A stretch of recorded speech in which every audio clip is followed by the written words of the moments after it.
উত্তর দিনাজপুরের রায়গঞ্জে All India Institute of Medical Science বা এইমস স্থাপনের বিষয়ে বর্তমানে কেন্দ্রের কাছে রাজ্যের তরফে কোনো প্রস্তাব নেই বলেই লোকসভায় জানালো কেন্দ্রীয় সরকার। শুক্রবার লোকসভায় এই সংক্রান্ত একটি প্রশ্ন উত্থাপন করেন রায়গঞ্জের সাংসদ কার্তিক চন্দ্রপাল। প্রশ্নে তিনি জানতে চান, রায়গঞ্জে প্রস্তাবিত এইমসের বর্তমান অবস্থা কি, কেন্দ্র এবং রাজ্য সরকার এই বিষয়ে কি পদক্ষেপ নিয়েছে এবং প্রকল্প বাস্তবায়নে কোনো বিলম্ব হয়েছে কিনা। পাশাপাশি রাজ্যে দ্বিতীয় এইমস স্থাপনের জন্য পশ্চিমবঙ্গ সরকার কোনো আনুষ্ঠানিক দাবি বা প্রস্তাব দিয়েছে কিনা তাও জানতে চান তিনি। এর উত্তরে স্বাস্থ্য ও পরিবার কল্যাণ মন্ত্রকের রাষ্ট্রমন্ত্রী প্রতাপ রাও যাদব জানিয়েছেন, প্রধানমন্ত্রী স্বাস্থ্য সুরক্ষা যোজনা বা PMSSY এর আওতায় বর্তমানে দেশের বিভিন্ন রাজ্যে এবং কেন্দ্রশাসিত অঞ্চলে মোট 22টি এইমস স্থাপনের অনুমোদন দেওয়া হয়েছে।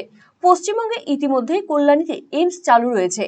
মন্ত্রী আরও স্পষ্ট করে জানান, PMSSY প্রকল্পের অধীনে রায়গঞ্জে নতুন এইমস স্থাপনের কোনো প্রস্তাব বর্তমানে বিবেচনাধীন নয়। পাশাপাশি পশ্চিমবঙ্গ সরকারের পক্ষ থেকে রায়গঞ্জে এইমস স্থাপনের জন্য এখনো পর্যন্ত কোনো আনুষ্ঠানিক প্রস্তাব কেন্দ্রের কাছে জমা পড়েনি। কেন্দ্রের তরফে জানানো হয়েছে, দেশের বিভিন্ন অঞ্চলে তৃতীয় স্তরের স্বাস্থ্য পরিষেবার ঘাটতি, ভৌগোলিক ভারসাম্য এবং প্রয়োজনীয় অবকাঠামো বিবেচনা করেই নতুন এইমস স্থাপনের সিদ্ধান্ত নেওয়া হয়।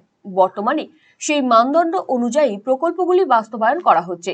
এই খবর প্রকাশ্যে আসতেই হতাশার আবহ রায়গঞ্জ লোকসভা কেন্দ্রে।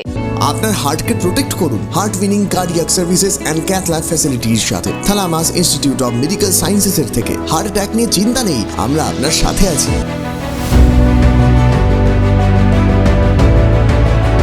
আপনার কার্ডিয়াক হেলথের যত্ন নেওয়ার জন্য ভিজিট করুন থালামাস Institute of medical sciences, Phulbari battalion মোড়ের কাছে, শিলিগুড়িতে। কল 03561354100।